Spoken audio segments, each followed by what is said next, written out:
Assalamualaikum warahmatullahi wabarakatuh. Salam sejahtera bagi kita semua. Di kesempatan yang berbahagia ini saya akan melakukan wawancara dalam rangka memenuhi tugas dari Ibu Ida, yaitu wawancara dengan salah satu pengusaha di daerah Baturan Soloman. Perkenalkan, nama saya Rindang Bakti Nusantara dari Prodi Agribisnis Angkatan 23 dengan NIM 2303 119. Teman-teman, kita langsung aja ke sesi wawancara. Jeng jeng jeng jeng jeng. Baik, dengan siapa saya berbicara? Ya, perkenalkan saya Brilian Ratri Purwahyuning Tias, Mas Rida. Ya. Oke, baik. Sejak kapan usaha ini didirikan? Ya, saya mendirikan atau merintis usaha ini dimulai dari tahun 2020 sampai sekarang, Mas Rida. Oh, udah lumayan lama nih. Terus bagaimana awal mula usaha ini didirikan? Jadi waktu tahun 2020 itu kan waktu Covid ya, Mas Rindang Ya. ya. Jadi sebenarnya awalnya suami saya itu punya ya usaha kecil-kecilan seperti konveksi. Jadinya ya bikin seragam kayak gini, terus alma mater, baju-baju olahraga kayak gitu, dan juga jersey juga, kaos-kaos gitu. Tapi karena waktu itu kan banyak kuliah-kuliah yang libur, Ya. sekolah-sekolah yang libur, dan juga tempat-tempat kerja yang libur. Jadi di situ tuh sebenarnya usaha ini tuh terbentuk karena ya memang kalau orang Jawa bilang tuh kepepet ya, Mas Ya, Rindang ya. kepepet. Jadi dulu tuh waktu Covid emang Ya. bener-bener kayak ya kalau dibilang bangkrut ya bangkrut Oke. banget, bahkan semua pengusaha mungkin pada saat Covid itu merasakan dampaknya. Jadi Ya. awal mulanya itu karena itu, Mas Rindang. Setelah itu singkat cerita, saya tuh kan suka masak. Awalnya itu saya suka masak nasi Jumat untuk dibagikan ke masjid-masjid. Jadi Ya. saya tuh dulu membagikan nasi, saya tuh open donasi 5.000 per nasi. Itu udah pakai styrofoam kayak gitu. Saya akhirnya seneng masak, saya Ya. kembangkan. Akhirnya waktu itu tuh ada teman saya main ke rumah, sudah tanggal tua, Ya. Covid juga. Akhirnya saya tuh cuma punya kerupuk sama makaroni. Iya. Kalau tak goreng itu nggak bisa jadi lawuh. Ya. Akhirnya saya rebus dan jadilah sebelah. Di situ teman-teman saya mulai tertarik dan akhirnya saya coba untuk open PO di WA. Setelah itu story Instagram. Setelah itu alhamdulillah banget PO-nya itu sehari tuh bisa 30 porsi Wah. sebelah. Banyak. Awalan PO itu. Terus lama kelamaan saya mulai merintis di GoFood, Shopee Food, dan juga GrabFood. Walaupun caranya itu nggak mudah, Mas Rindang, tapi alhamdulillah progres dari situ, orang-orang banyak mengenal. Lalu saya buka warung kecil-kecilan kayak di pinggir jalan, cuma ada 2 meja. Sampai sekarang alhamdulillah udah ada sekitar ya 20 meja sudah ada, alhamdulillah ya. Masih ditambah lesnya di lapangan juga. Berdiri sampai sekarang alhamdulillah. Seperti itu, Mas Rindang. Terus untuk visi misi Anda dalam menjalankan bisnis ini apa, Mbak? Yang pertama, yang jelas visi misi saya itu untuk kebermanfaatan, Mas Rindang. Oh, iya. Untuk kebermanfaatan karyawan saya, Iya. untuk kebermanfaatan customer saya, juga keluarga saya. Jadi itu saya menerapkan di sini tuh sistemnya kekeluargaan, Mas Rindang. Jadi siapapun yang menginjakkan kaki di sini sudah saya anggap seperti keluarga sendiri. Kalaupun menjadi karyawan itu juga saya didik sebagaimana mestinya biar terbentuk karakternya, bukan hanya bekerja aja gitu loh, Mas Rindang. Itu Ya. visi misi saya, yaitu salah satunya adalah kebermanfaatan untuk umat dimanapun berada lah, Mas Oh, Rindang. iya. Seperti itu. Terus untuk bagaimana mengukur kesuksesan dalam berbisnis? Oh gitu. Kalau secara ya rohaninya ya, Mas Rindang, Ya. tadi kalau menurut saya sukses itu dimana kalau kita tuh bisa berguna, bermanfaat untuk orang lain. Itu menurut saya kalau dari segi rohaninya ya. Ya. Tapi kalau dari segi yang terlihat, Ya. itu sukses itu adalah diukur dari bagaimana kita itu mampu untuk mencukupi diri kita sendiri, keluarga. Syukur-syukur kalau usaha itu udah makin besar, kita Ya. bisa menghidupi orang lain, dalam artian di sini bisa untuk mencari sandang pangan atau Ya. mencari mata pencaharian untuk orang lain. Seperti itu. Bagi saya itu kesuksesan itu salah satunya itu ya, Mas Rindang. Oh, ya. Setelah itu kesuksesan bisnis itu bisa diukur juga dengan sebagai mana kita tuh, sejauh mana kita itu bisa mempertahankan usaha. Jadi Ya. bukan usaha-usaha yang maaf zaman sekarang itu kan sering anak-anak muda itu hanya musiman Mas Rindang. Iya. Jadi kayak FOMO. Jadi Iya. kesuksesan itu bagi saya adalah buah dari konsisten, keistiqomahan. Kalau kita bisa istiqomah sebulan, 2 bulan, setahun, sampai ya sebagai contoh mungkin saya bisa dijadikan contoh sampai 5 tahun saya berdiri, menurut saya itu sudah sukses, karena sukses itu juga termasuk mengalahkan diri sendiri. Iya. Ya kan Mas Rindang, konsisten benar. itu susah ya. Susah Ya, banget. contohnya seperti itu Mas Rindang. Oke, baik. Terus untuk strategi pemasaran yang Anda gunakan untuk meningkatkan penjualan itu apa aja ya, Mbak? Baik Mas Rindang, terkait dengan pemasaran, ini adalah pertanyaan yang cukup bagus. Karena apa? Karena orang usaha itu jalan atau enggaknya, bakal konsisten apa enggaknya, itu tergantung dari bagaimana dia memasarkan.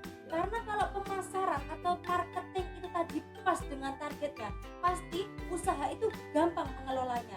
Tapi kalau dari pemasaran aja itu udah gagal, itu untuk maju ke depan itu sulit sekali. Nah, apa saja yang saya lakukan untuk memasarkan produk-produk saya? Karena target pasar saya adalah anak-anak muda, seperti anak sekolah, anak kuliah, setelah itu mamah-mamah muda, setelah itu ibu-ibu ya. Karena sebelah itu kan sebenarnya untuk makanan kaum hawa ya Mas Rizal, Iya, walaupun nggak menutup kemungkinan. Ya, Sekarang itu banyak cowok-cowok yang Iya. suka sebelah. lanang boleh nyeblak. Oke, mau lanang kendal mau nyeblak ya. Ya, Ya, target pemasaran saya adalah yang utama itu dari sosial media. ya, Karena ya nggak munafik ya Mas Rindang, sekarang itu kalau usaha nggak ngikuti sosmed itu wes ya kebanyakan ketinggalan. Ya. Betul, walaupun banyak resto-resto yang legend ya, itu menurut saya ya memang keren, berarti bisa bertahan di gempuran sosmed yang luar biasa ini. Lah gimana caranya kita memasarkan? Kita biasanya tuh buat konten-konten yang menarik. Kita membuktikan bahwasanya di sosmed itu tadi kita memasarkan produk-produk kita, kita membuat orang-orang atau customer itu menjadi percaya. Kita tunjukkan di situ kualitas produk kita, kelebihan kita. Ya, jadi Mas Rindang, di tempat kami sebelahnya itu yang pertama kita tuh 100% tidak memakai bubuk cabai. Ya. Yang selanjutnya kita tuh pakai 100% kaldu asli. Ya, jadi cukup menarik untuk para customer, karena kebanyakan sebelah itu kan seperti junk food ya Mas Rindang. Ya. Jadi itu kayak banyak micinnya, terus banyak hal-hal yang nggak bergizi. Sebenarnya sebelah itu kan bisa aja dibuat bergizi tergantung dengan pilihan-pilihan di dalamnya seperti Ya. itu. Jadi kita tunjukkan, kita pasarkan di sosial media itu dengan menunjukkan kalau warung kita itu trusted, kita itu amanah, pelayanannya itu baik, kita dengan harga yang terjangkau, tapi kualitasnya insya Allah ya kalau bisa dibilang nggak premium gitu loh Iya. Mas Rindang. Nah, setelah itu kita punya karyawan-karyawan yang SDM-nya itu benar-benar terlatih dengan baik, punya adab dan karakter yang baik seperti itu Mas Rindang. Setelah itu, nah dari konten-konten yang menarik itu Mas Rindang, Ya. alhamdulillah kita mendapatkan feedback yang baik. Jadi anak-anak kampus, anak-anak sekolah, emak-emak yang suka scroll TikTok, Reels Instagram, alhamdulillah ya nyantol. Jadi sebelah Manusia juga termasuk kuliner di Solo yang viral Mas Rindang, karena kita memang aktif di sosial. Itu Mas Rindang. Selanjutnya, untuk mempertahankan loyalitas dari pelanggan itu bagaimana caranya? Untuk mempertahankan loyalitas pelanggan, kita itu punya promo-promo Mas Rindang. Jadi di warung kita tuh ada beberapa promo-promo. Jadi Kayak? untuk followers gitu, biasanya kita kan umumkan promo-promo atau kuis-kuis itu di Instagram. Lah Instagram itu kan otomatis followers atau customer yang lama kan. Jadi untuk kita biar istiqomah lah menjalin apa ya, transaksi dengan customer yang lama, kita buat promo-promo. Kita juga adakan tiap hari Jumat itu gratis es teh, terus kita kadang juga bagi-bagi rezeki juga Mas Rindang ke customer. Jadi kita tuh selipkan uang di mangkok ataupun di meja-meja seperti itu Mas Rindang. Ibu, apakah ada kesulitan atau hambatan dalam menjalankan bisnis ini? Ya, kesulitan dan hambatan tentu ada ya Mas Rindang, bukan hanya di bisnis aja tapi di segala aspek kehidupan ini pasti Iya, ada Mas, kesulitan. Nah, kesulitannya itu apa? Kalau saya itu cenderung di karyawan. Itu bener-bener ya Mas Rindang ya. Zaman sekarang itu mencari pegawai atau karyawan yang tekun itu sangat sulit. Tapi alhamdulillah bagaikan mencari harta karun. Pasti karyawan yang tulus dan tekun itu pasti ada aja. Nah, kadang-kadang di situ kendalanya di SDM ini. Tapi bagaimana cara mendidik SDM ini? Ya memang harus sabar, ya itu tadi kuncinya konsisten ya. Insya Allah nanti SDM ini akan terbentuk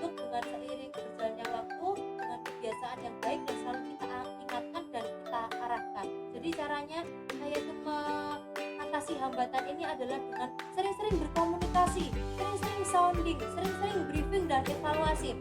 Jadi saya itu apa adanya Mas Indang kalau sama karyawan, biar mereka juga tahu apa kekurangan mereka, tapi tidak lupa juga saya apresiasi apa kelebihan mereka. Seperti itu Mas Indang. Tantangan yang lain apakah ada selain dari karyawan? Kalau tantangan yang lain biasanya itu di kompetitor Mas Indang. Zaman sekarang ini penjual seblak sudah merajalela banyak banget dengan segala modalnya mereka pasti banyak kan Mas Indang. Tidak hanya 1-2 juta, tapi ratusan juta mereka udah berani buka. Kalau saya pribadi memang ya perintis ya Mas Indang. Saya buka itu dari emperan jalanan, kehujanan, terus kompor saya sampai mati mejen kayak gitu. Iya. Ya, memang benar-benar merintis, jadi bukan yang aku kadang ada modal yang utang bank biar langsung dapat modal ratusan juta kayak gitu. Jadi emang sekarang tuh kita gimana caranya bisa mengikuti kompetitor, gimana caranya tetap bisa bersaing dengan secara sehat, seperti itu Mas Indang. Oke, sebelum kita mengakhiri sesi wawancara kali ini, mungkin ada kiat atau kunci sukses dari Anda? Oh iya, menurut saya kiat-kiat atau kunci sukses salah satunya adalah keistiqomahan dan konsisten ya Mas Indang ya. Kita itu dalam menjalani hal apapun harus konsisten dan juga istiqomah. Kita harus melakukan yang terbaik apapun itu yang ada di depan kita. Jadi kita gunakan waktu, karena waktu itu adalah hal yang tidak bisa diulang. Apalagi saat kita di usia produktif Mas Indang, Iya. setelah kita lulus SMA kayak Mas Indang gini nih, kuliah itu bisa kan bisa kerja ya. Mas Indang juga kerja ya di Iya, sebelah juga. juga di mana gitu ya. Iya. Mas Indang juga kerja di mana gitu, itu Iya. alhamdulillah baik Mas Indang, karena usia produktif itu tidak akan pernah terulang. Jadi di usia produktif untuk teman-teman semuanya usahakan semaksimal mungkin cari ilmu sebanyak-banyaknya, cari pengalaman sebanyak-banyaknya di luar. Jangan kalian selalu ada di zona nyaman kalian. Itu sih Mas Indang, menurut saya kunci sukses itu bagaimana kamu menggunakan usia produktifmu. Itu dia Mas Indang. Oke, baik. Dari wawancara kali ini kita dapat menarik kesimpulan, yaitu dalam berbisnis kita harus konsisten, sabar dan disiplin, serta perlu mengikuti perkembangan zaman. Semoga saya bisa menyusul untuk menjadi orang sukses di kemudian hari. Amin, Allahumma amin Mas Indang. Baik, sekian wawancara dari saya. Terima kasih atas waktu dan ilmunya. Wassalamualaikum warahmatullahi wabarakatuh. Waalaikumsalam warahmatullahi wabarakatuh. Sama-sama Mas Indang. Iya, Terima sama-sama. kasih.